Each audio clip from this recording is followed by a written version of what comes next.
국내 증시 3거래일 연속해서 반등하고 있습니다. 반등할 때 다만 속도가 굉장히 빠르기 때문에 현재 상승세에 동참하고 계신 분들은 약간은 좀 우려도 하고 있는 모습이고요. 뿐만 아니라 급락을 촉발시켰던 차이나 쇼크 아직까지 정확하게 해결됐다라고 단정짓기 어렵기 때문에 이번 반등에 몸을 실어볼까 말아야 할까 고민이 상당히 좀 많이 되실 겁니다. 과연 내일까지 4거래일 연속 상승 가능할까요? 내일장 미리 살펴보죠. 오늘 함께해 주실 분은 현대증권의 배성진 연구원입니다. 안녕하세요. 네, 안녕하세요. 네, 먼저 내부 번수부터 체크하겠습니다. 어떤 부분들 볼까요? 예, 내일은 최근 이제 중국 위안화 평가 절하 이후에 이제 확대된 국내 증시 변동성이 점차 완화되는 국면에는 있기는 하는데요. 코스피는 최근 이제 접전 대비 보시면 이제 110포인트 이상 상승을 했고요. 코스닥도 이제 70포인트 상승 반등을 이어갔기 때문에 단기적으로는 코스피 지수는 이제 기술적으로 이제 하락갭이 발생한 영역인 1915포인트 전후에서 정확 번역에 좀 진입했다고 좀 그렇게 볼 수가 있겠고요. 코스닥 시장도 고점 대비 이제 낙폭이 이제 38.2%로 이제 되돌린 680선을 좀 회복함에 따라서 단기적으로 좀 저항 영역에 좀 진입했다고 좀 볼 수가 있겠습니다. 그렇지만 지수가 과매도 영역에서 이제 반등에 성공했다고 볼 때 향후 조정폭은 상대적으로 크지 않을 것으로 좀 전망을 해볼 수가 있겠고요. 최근 지속되고 있는 외국인 매도와 관련해서는 우려가 높아지고 있지만 이제 중국 경기 둔화 우려감 증폭으로 미국의 이제 9월 기준금리 인상 가능성이 후퇴함과 동시에 달러 강세 심리가 일정 부분 좀 완화되면서 이제 원화의 1,200원 상향 돌파 가능성 역시 좀 낮아진 상태다 이렇게 좀 보시면 될 것 같고요. 또한 최근 외국인 매도의 경우는 미국보다는 이제 유럽계 자금이 주도하고 있는 단기적 상해 자금이 더 많은 점을 감안한다면 금주말을 고비를 점차 완화될 가능성이 높을 것으로 좀 전망을 해볼 수가 있겠습니다. 네, 외국인 매도 클라이막스가 좀 가까워오고 있다라고 좀 봐도 되지 않을까. 살짝 좀 긍정적인 측면도 짚어주셨는데요. 이번에 해외 쪽에서 경제지표가 상당히 좀 많이 준비되어 있더라고요. 어떤 부분들 보면 될까요? 예, 내일은 다른 변수보다는 역시 이제 미국에서 발표되는 이제 경제지표가 좀 영향을 미칠 것으로 좀 전망을 해볼 수가 있겠는데요.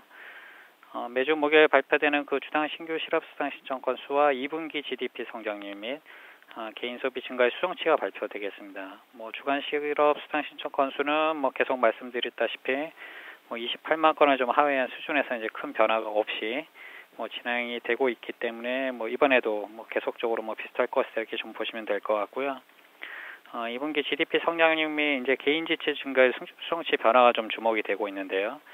GDP 성장률의 경우는 이전 예비치 2.3% 성장을 큰 폭 상회 이제 3.2% 성장이 예상되고 있고, 개인 소비도 이전 2.9% 증가보다 이제 개선된 3.1% 증가가 좀 예상되고 있습니다. 그래서 만일 GDP 성장률이 예상 수준에 이제 부합한 결과를 좀 발표를 한다면, 최근 중국 경기 둔화 우려에도 불구하고 견고한 경제 성장을 좀 이어가고 있다는 점이 재차 증명될 것으로 보여서 이제 글로벌 경기 둔화 우려감을 일정 부분 좀 해소하는 데 도움이 될 것으로 판단을 해볼 수가 있겠습니다. 특히 전일 발표된 미국의 7월 내구재 주문을 보면 당초 예상이 이제 0.3% 감소할 것으로 전망되었으나 오히려 2.0% 크게 이제 증가한 것도 이 부분을 좀 예상해 본다고 좀 볼 수가 있겠고요. 다만 미국의 이제 통화 정책이 최근 이제 신흥국의 경기 부진 우려를 좀 감안을 해서 금리 인상 시기를 늦출 것이냐 여부에 대한 이제 불확실성이 좀 남아 있는데요. 금요일 저녁부터 개최되는 잭슨홀 미팅에서 이제 연설할 스탠리 피셔 부의장의 발언 결과가 주말에 나온다는 점은 좀 감안을 할 때 다음 주에는 이 부분에 대한 가이드를 확인할 수 있다는 측면에서 불확실성 해소가 좀 기대되고 있는 시점이다 이렇게 예상을 해볼 수가 있겠습니다. 전반적으로 금일 밤 해외 증시 변화에 따른 영향력은 대체로 이제 크지는 않다 이렇게 좀 예상을 하고 있습니다. 네, 그렇군요. 그리고 앞서서 잭슨홀 미팅 살짝 좀 언급을 해주셨는데 오늘 밤부터 오는 29일까지 좀 진행이 되잖아요. 일정이 다 끝나고 나서 우리 증시에 좀 영향을 미칠까요? 아니면은 이 하루가 지나면서 그때 좀 연설이 있고 이에 따라서 즉각적인 반응이 좀 나올까요? 이번 연설에서는 아무래도 이제 페드 수장인 옐런 의장이 이제 불참을 하기 때문에 말씀해 주신 대로 내일도 바로 영향을 미치거나 이제 그런 실시간적인 반영은 안 될 것 같고요. 아무래도 이제 다음이 이제 부의장 발언이 공개가 이제 주말에 나온다는 점을 감안을 했을 경우에는 내일은 시장에 반영되기는 좀 어렵다 이렇게 보시면 될 것 같고 다음 주 초 시장에 반영될 가능성이 높다 이렇게 좀 예상을 하고 있습니다. 네, 그리고 여는 얘기가 나온 김에요. 이 간밤에 윌리엄 더들리 이 뉴욕 여는 총재의 발언이 이 월가에서도 상당히 좀 주목을 했었는데 연구원님께서는 어떻게 해석하고 계세요? 금리 인상 시기 지연 여기에 대해서는 좀 억지스러운 해석이다 뭐 이런 내용도 있고요. 기대를 좀 가져봐도 좋겠다. 의견이 좀 분분한데요.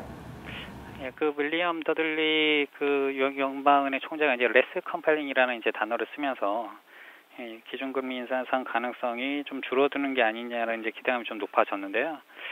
그 사실상 올해 보시면은 그 옐런 의장은 이제 그 2015년 내에 이제 계속적으로 이제 금리 인상을 할 것이라는 그런 의견을 계속적으로 좀 표명을 했다라는 측면을 좀 감안을 하면 뭐 그 최근에 이제 중국 경기 둔화에 따른 이제 그 금리 인상 가능성은 낮아진 건 분명하지만 전반적인 그 연준의 행보가 이제 금리 인상을 계속적으로 이제 시사하는 발언을 했다라는 측면에서 보면 뭐 9월에 뭐 금리 인상을 하지 않는다고 한다면은 이제 뭐 12월에는 뭐 할 가능성이 높다고 보시면 될 것 같고요. 최근에 이제 경제 지표 개선만 놓고 본다면은 중국 여건을 좀 감안하더라도 9월 금리 인상 가능성은 재차 다시 한번 높아질 가능성이 있다 이렇게 좀 보시면 될 것 같은데요. 뭐 아무래도 그에 대한 이제 해석 여부가 금주 말 정도에 이제 나올 가능성이 높다 이렇게 보시면 될 것 같습니다. 네, 그럼 전반적으로 내일 우리 증시 어떻게 예상하시나요? 예, 보시면은 지금 뭐 전반적으로 이제 그 위안화가 이제 뭐 평가가 절하된 이후에 이제 주시장의 이제 변동성이 좀 커졌다고는 볼 수가 있겠지만 그 중국 증시의 이제 시가총액을 보면은 최근에 이제 고점 대비해서 거의 이제 원화로 환산했을 경우에 뭐 3천조 원에 달하는 그 시총 금액이 좀 감소를 했습니다. 그래서 향후 경기 부진에 대한 여파는 상당 부분 주가에 이제 반영이 되었다 이렇게 좀 보시면 될 것 같고요. 뭐 따라서 이제 향후 증시 흐름은 이제 국내적으로 전반적 변동성이 이제 완화되는 국면에 접어들 가능성은 높아 보입니다. 다만 이제 앞서 말씀드린 대로 지금 그 빠르면은 이번 주말이나 늦으면 이제 9월 FOMC까지는 이제 미 통화 정책에 대한 이제 뚜렷한 방향성이 이제 어떻게 결정 날 것이냐 여부가 좀 달려 있기 때문에 그 기간까지는 지수는 이제 당분간 숨고리가 진행될 가능성이 좀 높다고 볼 수가 있겠고요. 종목 대응의 경우는 근본 지수 급락에도 불구하고 이제 코스피나 이제 코스닥 내 이제 시가총액 상위 종목들, 그 가운데서도 기존 주도주들의 이제 낙폭이 상대적인 이제 크지 않았다는 점을 좀 고려를 하면 시총 상위 종목들 중심에 이제 슬림화된 대응이 좀 필요할 것으로 좀 판단을 해볼 수가 있겠고요. 2015년 상반기 그 국내 기업들의 실적이 2014년 상반기 대비해서 상당히 좀 양호한 결과를 이어갔기 때문에 최근에 이제 실적 대비 주가 낙폭이 좀 심했던 종목들, 그리고 이제 최근 위안화 평가 절하 이후에 수혜주로 떠오르고 있는 그 자동차 섹터들에 대한 관심을 계속적으로 유지하는 전략이 바람직하겠다 이렇게 좀 예상을 해볼 수가 있겠습니다. 네, 고맙습니다. 네, 감사합니다. 네, 지금까지 집중 골든타임 1부였고요. 잠시 후 2부에서 동시호가 구간 짚어드리겠습니다.